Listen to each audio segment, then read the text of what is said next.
Welcome back to MMA Al Dente. I am the guy who picked Thiago Alves to defeat Martin Kampmann. And I'm here to talk about UFC Saudi Arabia, the prelims, but also that one main card fight that was booked yesterday or whatever. All right, I'm going to start this video off by talking about the one fight remaining on the main card. Felipe Lima stepping up on very short notice to replace Melsik Bagdasaryan against Muhammadjan Naimov, or Muhammad Naimov. Felipe Lima, I was going to break down this fight yesterday, but I said let me go get all the footage I can on this guy before I start talking about him, because I'd only seen a few of his fights. And after scouring the earth for the next day, the last day, I've only been able to find one more fight of his. So I don't have the firmest grasp on this guy, but despite having only seen 4 of his 13 pro MMA fights, I have seen his last 3 fights, which are the most relevant, I guess. So I'll give you my breakdown, my analysis, and my pick. There are no odds yet, although I'd certainly be willing to bet on this. But I am going with Muhammadjan Naimov to win this fight. I think it's just a matter of circumstances and also the upside with Naimov. But Felipe Lima, he's looked very good in the fights I've seen. I saw his last 3 fights. He's got a record of 12-1 with 4 TKOs or knockouts, 2 submissions, and 6 decisions. Half his wins are decisions. And his one loss comes by submission. And it's in his debut to this guy, Ivan. And that is actually the one fight that I found after scouring the earth. So I always like to see the losses, and I can't complain there. But it was almost 9 years ago, and it was by triangle choke, which I don't think Muhammadjan Naimov is going to get a triangle choke here, but it is nice to have seen his one loss. Lima was out-grappled in the fight, I think. It's tough to tell who's who, to be honest, but I believe he was the one that had his back taken in round 1. And then in round 2, when he was standing over his opponent, he got hit with an up kick and fell right into a triangle choke. Shades of Ivan Salivary versus Joe Diesel Riggs. 2 Ivans got finishes like that. What do you know? But since then, he's got a very pretty record of 12-0. And again, I've only seen 3 of those fights, and they're the last 3 fights. He won 2 decisions in those 3 fights, and in the other one, he got a flying knee knockout. It was actually a switch knee to the body, which was phenomenal. Kind of like Tamires Vidal versus Ramona Pascual, I believe, or whatever. But the other 2 fights are both decisions. He won a 5-rounder over this guy, Jonas Maygard. That was the competitive fight that I saw from him, in which he was taken down and controlled in the middle of the fight, even though largely he did the taking down and the controlling in that fight. But still, the tide turned a little bit in the middle, and in the end, he looked good down the stretch in round 5. And I thought overall, he probably won like 3.5 rounds of that fight. Definitely should have won the decision, and he did so. But it was just good to see that he was tested. Although, again, he was taken down and controlled and reversed, getting a little overzealous on top throughout the fight. So it wasn't a perfect performance, but it was a good look winning a 5-rounder like that. And the other fight I saw, besides the knockout, was a 3-round decision over this guy, Fernando Flores, in which he was pretty damn dominant. Hurt the guy, dominated him every which way. Not the biggest test for his cardio or whatever, but still, he still passed the shitty test because he looked good in that fight. And that's really it that I've seen from him. I think he's looked really good here, but the reason I'm picking against him is because he's given up size and definitely strength to Muhammadjan Naimov. And one of the potential weaknesses that I've looked for in Muhammadjan Naimov is potentially a cardio thing, even though it's been inconsistent. And I think it's not going to be an issue for him in this fight. The fact that Felipe Lima has taken this fight on short notice will, at the very least, mitigate that potential weakness for Muhammadjan Naimov. But this is a size and strength issue.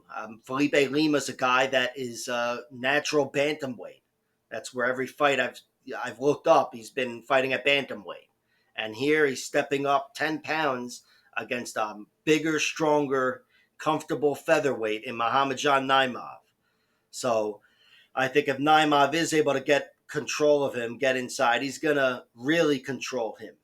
He's already shown in the UFC that he can be a force.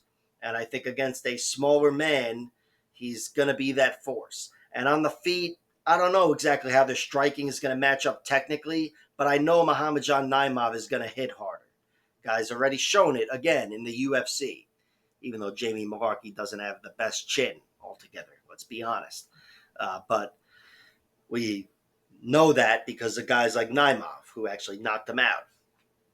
But I do think he's just got too many physical advantages here in this fight. And Naimov, it's not like he's got any distinct weakness. Like I said, I could speculate with the cardio and whatever because it's failed him a few times. But he's still never been finished.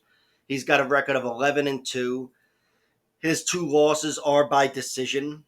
One was a 5-rounder to Olivier Mourad, and one was a 3-rounder on the Contender Series to Colin Anglin, who kind of fizzled out of the UFC. But the Anglin fight was a beating. He was hurt in that fight and cleanly outstruck, and he showed he could take it. And even though it was probably pretty discouraging, he didn't go anywhere, took his beating, and made it to the final bell.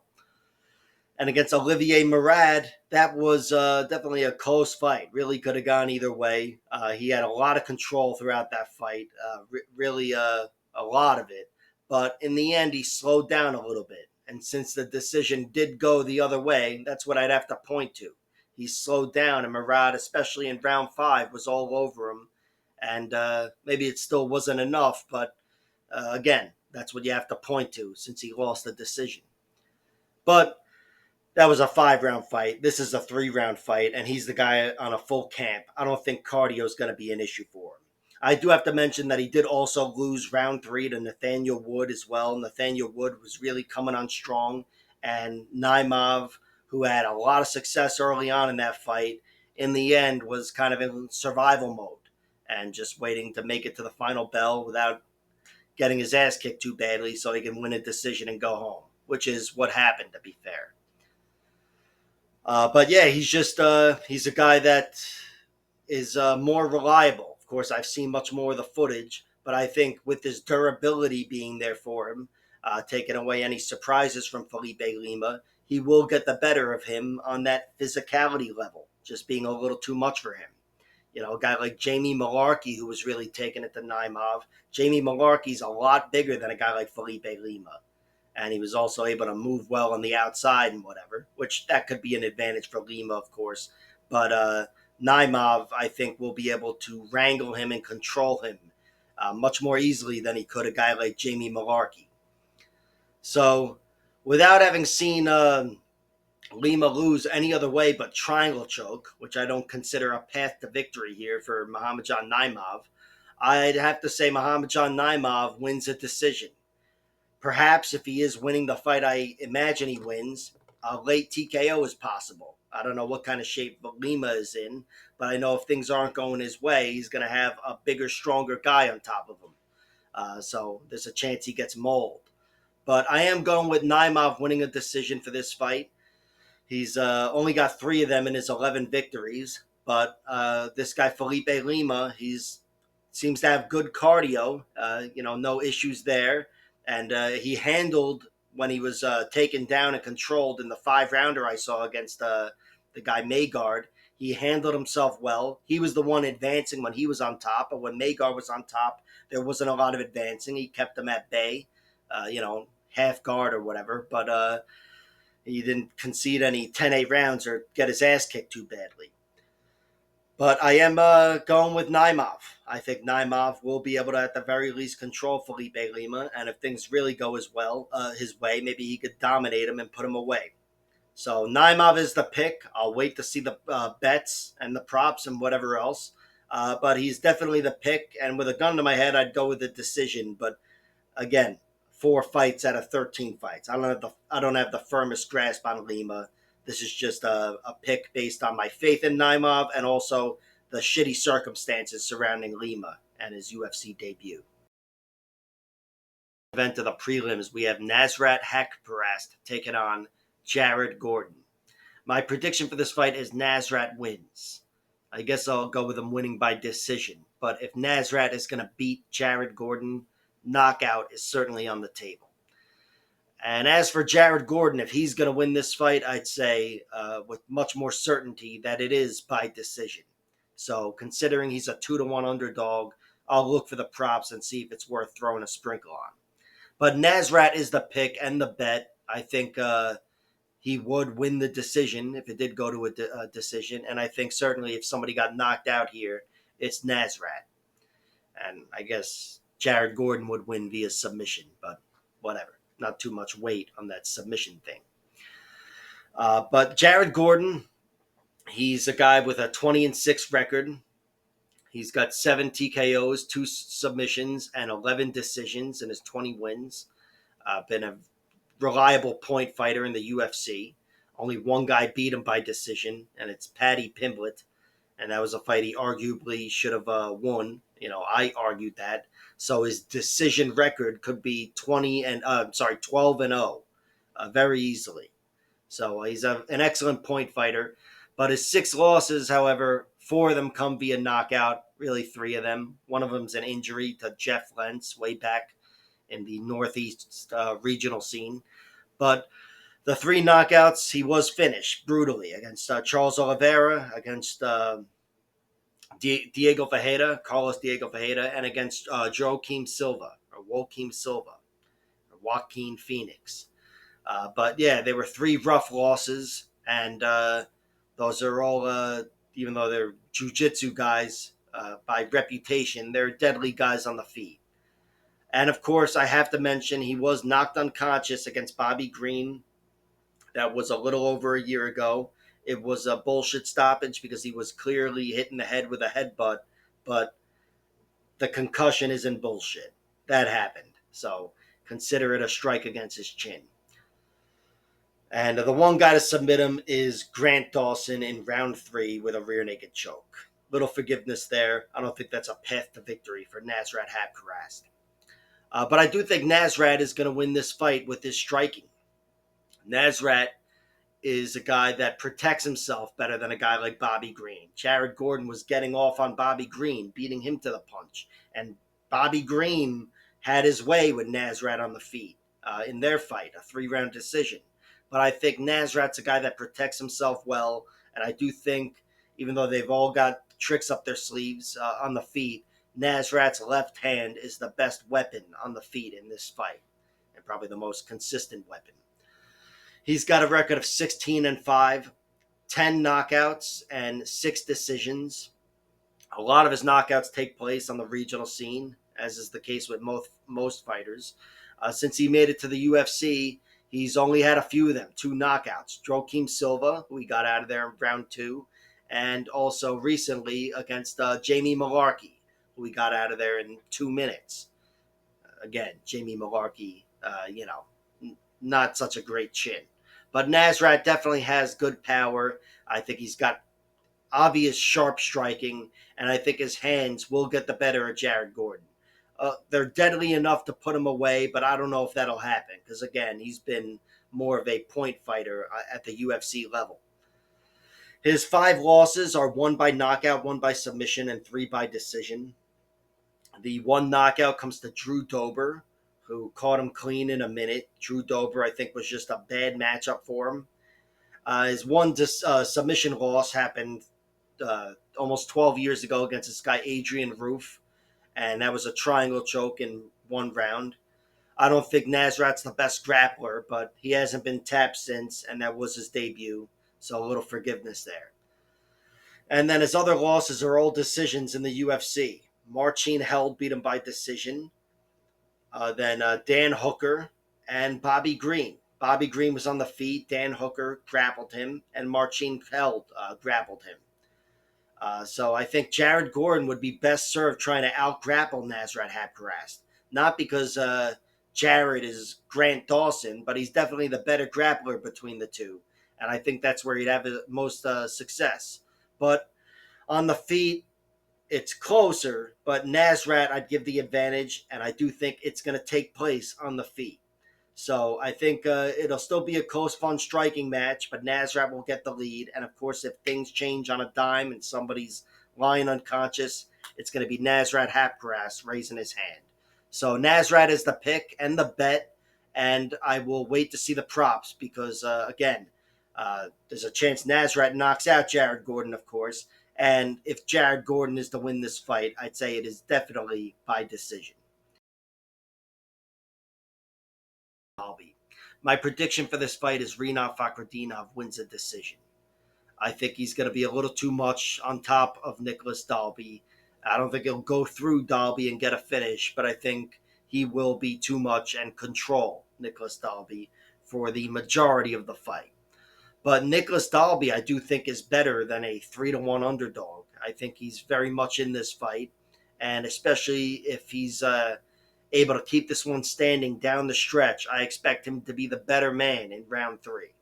Although if he's pinned to the mat, he probably won't be the better man. But historically, Nicholas Dalby's had excellent cardio, and round 3 has been his best round, unless you fall apart in round 2 like Gabriel Bonfim. Then maybe round 2 is his best round. But yeah, that's a perfect example of Nicholas Dalby as a fighter. Gabriel Bonfim, that fight, Bonfim had all the hype in the world. Jerk-offs like me saying, he's going to beat Dalby, he's the man. And then he weathered the storm, and it was quite a storm, and took over the fight and handed that kid his first loss. That was one of those picture-perfect veteran comeback victories that I love, and I really wish I called. And speaking of comebacks and whatever, Rinat Fakhretdinov's last fight was pretty telling as well against Aliskerov dos Santos, where he was cruising to a decision victory, had 1 foot over the finish line, and on a dime, it was turned around, that whole fight by Zaleski dos Santos, who almost took him out with a body shot and then was all over him, mauling him and trying to finish him and choke him. And he ended up securing a 10-8 round and eventually a draw, a majority draw, I believe. So I can't even attribute that to cardio or whatever, although it happened in round 3, so I'm sure there was something there. But that was just the fight turning around on a dime. Body shot nearly took him out. But Rinat did survive in the 14th and 15th minute when he was probably as exhausted as he's ever been, and he was getting the shit kicked out of him, and he still made it to the final bell and saved himself from another loss. So he's definitely got a lot going on, and there's not a lot of reason to doubt him. I might have more reason to doubt him if I actually saw his losses, but I wasn't able to. And by losses, I mean loss or losses. Because Sherdog has him with 1 loss, Tapology has him with 2 losses. I'm pretty sure Tapology's right, and he lost another decision to this guy Igor Svirid or something. And that guy also beat him by decision as an amateur in a 5-minute fight, I believe. But regardless of having not seen these losses, I can half dismiss them, knowing that they are to good fighters, all of them, and they are also, I think, all over 10 years ago. And since then, he's been on a 20-fight winning streak or whatever, and kicking ass largely, Rinat Fakhretdinov. A lot of finishes in his 21 wins. He's got 17 finishes, just 4 decisions. But 2 of those 4 decisions take place in the UFC. His win over Brian Battle and Andreas Michailidis. And he was halfway there against Zaleski dos Santos. So I don't want to say, he's a point fighter and he's going to be laying and praying. But it is a strength, a big strength to be able to do that to other guys at the UFC level. And these guys are all talented and dangerous. And he found out firsthand in his last fight how quickly a fight can turn around. And I think, if anything, that'll make him even more of a controlling fighter. So I do expect Rinat to try to get on top of Nicholas Dalby. And I expect him to, at the very least, hold him down and take away Dalby's strength. Thing is, he can't let Dalby turn the fight around because Nicholas Dalby is a round 3 fighter. He's an excellent round 3 fighter. Most of the time, he's getting the better of you. And his decision record is 12-4. All four of his losses are by decision, and most of them take place in the UFC. One loss outside the UFC, and it was the Carlo Pedersoli, UFC fighter anyway. But the other losses inside the UFC, he was dominated against Peter Sabota and Zach Cummings back in 2016, fucking while ago. And the fight before that was actually a draw with Darren Till, another fight where it was razor thin because he had a really strong round 3 and took it to Darren Till, who was up 2-0 against him. And he beat up Darren Till, chased him around and hurt him, and ended up securing a 10-8 round in that fight. So that was another round 3 effort from Nicholas Dalby. But the one guy that did finish him was Jesse Ronson. Jesse Ronson caught him with a sneaky punch and then mauled him and choked him all inside of one round. But then Jesse tested positive for whatever the fuck, and his one win, I believe, in the UFC was overturned. And it wasn't weed or whatever, it was something more serious. So, as far as the records go, it's like it never happened. And Nicholas Dalby, on paper, is impossible to finish. Okay, he's not impossible, but I don't think he's going to fall apart here. Although he is 39, and in a few months he's going to be 40. So there's always a chance. But I think Nicholas Dalby will lose this fight by decision. I think Rinat Fakhretdinov will control him. I think Nicholas will still have that good round 3 energy, but that can be neutralized with one takedown. And I think Rinat, with the lessons he's learned lately, he'll slow this fight down as much as he needs to, and he'll win this fight. So Rinat is the pick. I've got him winning by decision. I haven't bet on him because only the money line and the over-under is available. I'm tempted to bet on the over-under, I should say, at minus 215. But these aren't women. These are dangerous men we're talking about here. And I'm aware that Rinat is a pretty potent finisher when you look at his career altogether. So I just haven't pulled the trigger on any bet. I'll wait for the props and see if something jumps out. And I will probably play a very small sprinkle on Nicholas Dalby by round 3 finish. Up next, we have Muin Gafarov taking on Kyung Ho Kang. My prediction for the fight is that it's going to be pretty close, but I'm favoring Kyung Ho Kang to win by decision. Gafarov is a guy who has almost all finishes in his career. He's got 18 wins, 17 finishes, 10 by knockout, 7 by submission, and just 1 decision. He is definitely a finisher, a seek and destroy fighter.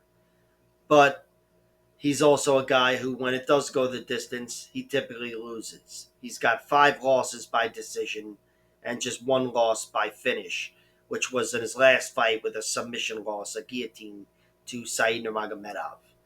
The 5 guys that beat him by decision have all been very good fighters. Reese McLaren, Kevin Bellingham, and John Lineker in ONE FC. And then in the UFC, he lost to Chad Anheliger on the Contender Series, whatever, and to John Castaneda. So those are only very good fighters that have beaten him by decision, but it is still how he has typically lost. They've come every which way. I'd say the last 2, to Anheliger and to Castaneda, he had faded and lost the fight in round 3. And against Reese McLaren, he was largely out-grappled in that fight. That was one where he was taken down. He ended up turning things around in round 3 and had his best round, but he still gave up too much control. And even in round 3, he got reversed and taken down again. So that was the story of that fight. Against John Lineker, it was a kickboxing bout, and he looked very tough taking it from John Lineker and gave him one hell of a fight. But he lost the decision. And against Kevin Bellingham, that was more of a clean loss, in my opinion, where he was beaten on the feet more clearly. And he didn't go anywhere and tried to make shit happen down the stretch, but he was cleanly outstruck and had his legs chopped up throughout that fight. But he's a guy that, despite fading in his last 2 losses by decision, he has shown good cardio. Not just in those other losses, but also in his last few wins, getting a round 3 finish over the guy Felipe Silva. The fuck's his name? Diego Silva. He got the spinning back kick in round 3. Knocked out that guy, Herbeth Reyes de Souza, in round 2. Those are both in the LFA. And showed he's got that danger deep into the fight. And the one before that he won was his one decision victory. So even though cardio was the story in his last 2 decision losses, I can't say Gafarov's got bad cardio. But I do think it would be a disadvantage here against Kyung Ho Kang. I think Kyung Ho Kang will be the sharper fighter in round 3, whether that's getting on top of Gafarov or just cleanly outstriking him. Kyung Ho Kang is a good striker, but he's not a deadly striker. He's only got 2 knockouts in his 19 wins. It's just not a thing for him. He's not dangerous. He's much more dangerous on the ground. And, he's got 12 submission wins in his 19 wins. So there's a chance he duplicates that success that Said Nurmagomedov had and catches him by submission early. But I don't think that's going to happen. I think if he beats Gafarov, it's going to be a decision victory. And it'll be one where he's behind, getting beaten up with the power, maybe controlled with the strength, and then finding a way to slow things down with Gafarov and take over this fight. I think he's got good striking. Like I said, beat Dana Bakiri with his striking there. Clean jabs and kicks and really effective, safe striking. And on the ground, I think he's got good takedowns and good wrestling where he could, even if he doesn't go through Gafarov in a way like Said Nurmagomedov did, I think with a potentially slight cardio advantage, he would be the better man in round 3 and turning things around against Gafarov. So I think it'll be a case of him fighting the beast, having to tame the beast and then take over the fight. But he is a very tough guy. He's got 10 losses. Only 2 of them are by finish. And they come way, way long ago. His submission loss came in 2011. He lost by triangle armbar in round 1. And the knockout loss came in 2008, where he was knocked out with soccer kicks. Violent knockout. But that's been it for Kyung Ho Kang. Since then, he's lost another, 7, 8 times, and I guess 8 times, and he's never been finished once. So it's certainly not impossible that Gafarov could finish him, especially with Gafarov having finished 17 of his 18 wins. But I am counting on the durability of Kyung Ho Kang to survive any danger that comes his way. And that's at least half the reasoning for me thinking he takes over this fight and wins a decision. So Kyung Ho Kang by decision is the pick. And the bet right now is Kyung Ho Kang. I've just played his money line, but I will wait for the props because for him, I'm very sure if he wins, it's by decision against Gafarov, even though he's definitely got submission skills and Gafarov was just tapped in one round by Said Nurmagomedov. But if Gafarov was to win, I'd still kind of pick decision, but it's not something I could trust nearly as much because he's such a potent finisher. And when you look at his record, it just doesn't make any fucking sense that he would win by decision. But Kyung Ho Kang is the pick, and I will wait for the fucking props. And also, this is my pick for a draw on the whole card. So if you're going to throw a stab on a draw at 50 to 1 odds or 60 to 1 odds, I'd go with this one. These are both very durable fighters, and Gafarov's a very destructive fighter. So I think it'll be a close fight, and we're 10-8 round away from a draw. Up next, we have Magomed Gadzhiyasulov versus Brenson Ribeiro. My prediction for the fight is Magomed Gadzhiyasulov wins by knockout.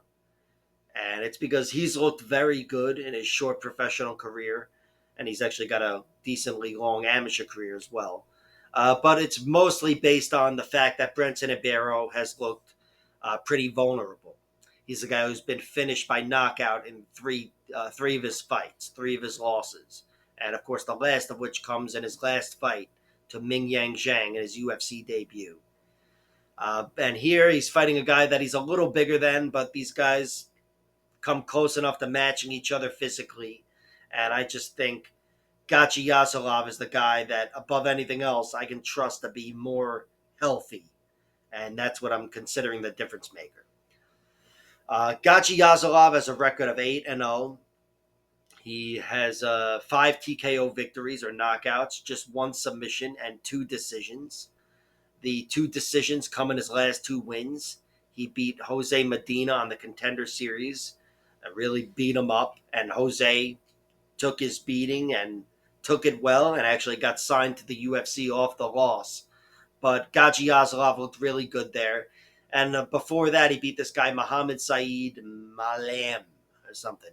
And that wasn't the most taxing fight, the most grueling fight for him, but still, he showed he looked good in 15 minutes. Not great, but good. Defended takedowns for whole rounds at a time and whatever, and didn't go anywhere.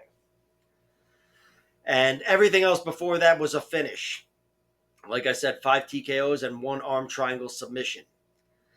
He does have 2 losses as an amateur, one by decision and one by, it says knockout, but it's not a knockout. He lost by heel hook.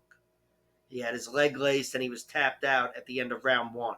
Sherdog has it listed as a knockout, which, if it was by knockout, I'd look at this a little more differently, because Brenton Ribeiro, even though Brenton's a big threat everywhere, on the ground and on the feet, but he's a big, strong guy, and his biggest danger is on the feet. So it would change things. But yeah, Magomed Gadzhiyasulov is a guy that, as far as I know, has never been knocked out. So that's his profile coming into this fight. And I think that durability should help him out. But the skills I've seen from him, at the very least, he's a match for Brenton Ribeiro, if not his superior. Gadzhiyasulov's a good striker, good outside striking with his hands and especially with his legs. He's got really sharp kicks and appears to be a good wrestler and grappler. Seen him rip guys to the mat, advance on them in seconds, and put them away. These aren't the best fighters, but still, he looked good finishing them. And I've seen him, like I say, be pressured by guys and not concede takedowns. Look really good defending takedowns, if not, not getting off offensively, but still winning a slower paced fight and taking away his opponent's grappling. But he is a guy that is only 8 fights into his professional career. He's a guy that's fighting someone who matches him physically in Brenton Ribeiro, which most of his opponents, as far as I know, weren't able to match him physically.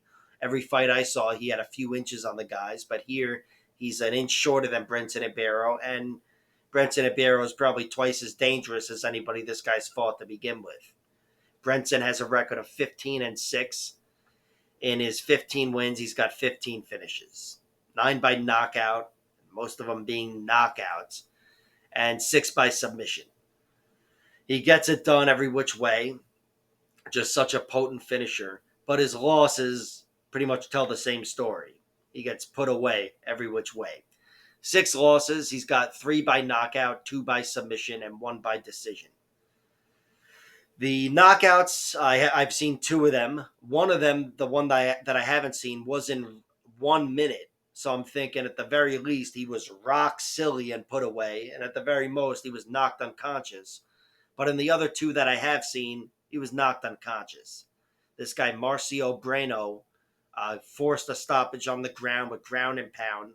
Brenton, excuse me, got caught on his back, and the guy was relentlessly pounding him, and he eventually went unconscious. And the other one was in his last fight to Mingyang Zhang. Mingyang Zhang, another guy who matched him physically and was very dangerous, clipped his chin and then put him away on the ground. So there's definitely some big concerns there, even though he's a 27-year-old healthy kid. It's his biggest liability moving forward. He could have a button there on his chin. He also has 2 submission losses. They take place both in 2016, so 8 years ago or so. Marcio Alexandre Jr. got him with a Darce choke in round 2, or a Bravo choke. And Yuri Fraga, this guy, got him with a rear naked choke in round 1. But that's it for anybody submitting him. And the one decision that he lost was a majority decision in Russia, and he forced the guy to tap out with a triangle choke. He won that fight. The guy tapped out. The ref was standing right there, but said, "Hey, I never stopped it." Yeah, he tapped, but I never stopped it. and he restarted them, and he lost a majority decision. Some real Russian bullshit, but whatever. That's how he lost his one decision, which is the only decision, win or loss, win or lose, that he's ever been to. But yeah, despite him looking incredibly dangerous and being the fighter to match or, exceed the physicality of Gadzhiyasulov, I think he does have a serious threat here, a serious level of danger that Magomed has not faced. But despite all that, I'm still picking against the downside of Brenton Ribeiro. He's got that button. Magomed Gadzhiyasulov, at the very least, I have to assume he's healthier. And he's looked pretty damn dangerous, too. So I'm thinking he's going to clip the chin of Brenton Ribeiro and knock him out. I haven't placed a bet. I think if I was going to place a bet at all with the money line and the over-under staring at me, it'd be the under 1.5 rounds for minus 245. But, which, I think that covers Gadzhiyasulov's primary path to victory, an early knockout, and also Brenton Ribeiro, too. Guy's a potent finisher, and I think if you told me he won the fight, I'd say round 1 knockout. But I'm going with Gadzhiyasulov, and I'll wait for the props because I do think the primary path for Gadzhiyasulov here is knocking out Brenton Ribeiro. And in the first fight of the night, we have Xiao Long taking on Chang Ho Lee in the Road to UFC Finals. Season fuck. My prediction for this fight is Chang Ho Lee wins, and I'll go with him winning by decision. But it's not something I can trust. I don't have the firmest grasp on either guy, so I'm not going to be betting on this until I get drunk. Then I'll bet on everything. But I think this is one where I'm going to sit back until I learn more about these guys. They each have only a handful of fights available online, and that includes the Road to UFC fights on Fight Pass. But I just don't have the firmest grasp on either guy. Xiao Long has 7 losses. 3 of them are by TKO. I haven't seen one of them. I can half dismiss them because they are 7+ years ago. And I think all 3 of them take place when he was a teenager. That's really why I would dismiss them. But still, it's not something that I would mind seeing. I wish I could have seen them. The one loss he's had in the last few years I've seen was the Christian Quinones on the Contender Series. A clean defeat. I thought he lost a decision with all 3 rounds. But he looked tough in there. And Christian Quinones may not have made the biggest splash in the UFC, but he's a good fighter. And the 2 wins that Xiao Long had on the road to UFC are those are the 2 of the fights that I have seen.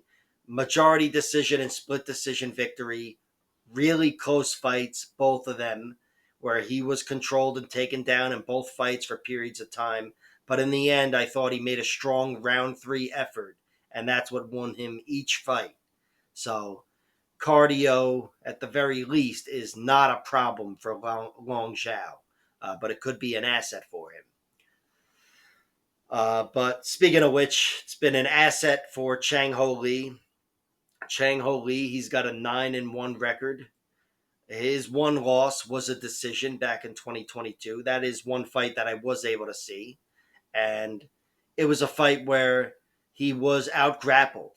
He was out-grappled and he was stung, too. He was, I don't want to say nearly finished on the feet, but he was definitely hurt on the feet, I think, in the end of round 1 by this Sim Kai Zhang. And Sim Kai Zhang, I think, is a good fighter. He seems to be on his way. And he definitely had a little too much, especially early on, overall for Chang Ho Lee. Once he got on top of him, he was taking his back and controlling him. And Chang Ho Lee did a good job surviving, especially after getting hurt early. But even after that, having his back taken and being controlled, and he dealt with it very well. And in the end, he looked a little better in round 3, but it was too little too late, and he lost the decision. And then his 2 fights on the road to UFC, he got a nice TKO finish in his first one, and the second one, and that was in round 1. And in the second one, he got a really nice TKO comeback. That was a round 3 finish where he was down 2 rounds. And he was well on his way to losing, but he forced the takedown, actually turned the back and got it standing, got the takedown. And then once on top, he was the one with the gas left and sitting in back mount where he advanced to. He pounded the guy out and got a stoppage with like a minute left. So it was an excellent win for him. Great way to get yourself into the finals. Definitely a fight that made him look vulnerable, but it also showcased his traits. And it seems like he's got some good traits. So for this fight, without having seen a lot, I am slightly leaning towards Chang Ho Lee. I think he's got better pressure and striking on the feet, and his grapplings looked good. But this is a fight where I think a takedown or top control will win it. So he's conceded top control in his loss and in his last win. So I'm trepidatious about betting on him because I think Long Zhao could win this fight with some timely takedowns. And on the feet, I would favor Chang Ho Lee. Again, I think he's got the pressure and sharp striking, but Long Zhao can make shit work for him as well, from what I've seen. So staying away from this betting wise, but I'm siding with Chang Ho Lee, and I'm rooting for him because he showed a lot of great traits. And that third round comeback made a fan of me. So we'll see what happens, but like, share, subscribe, all that horse shit, and check out my other videos.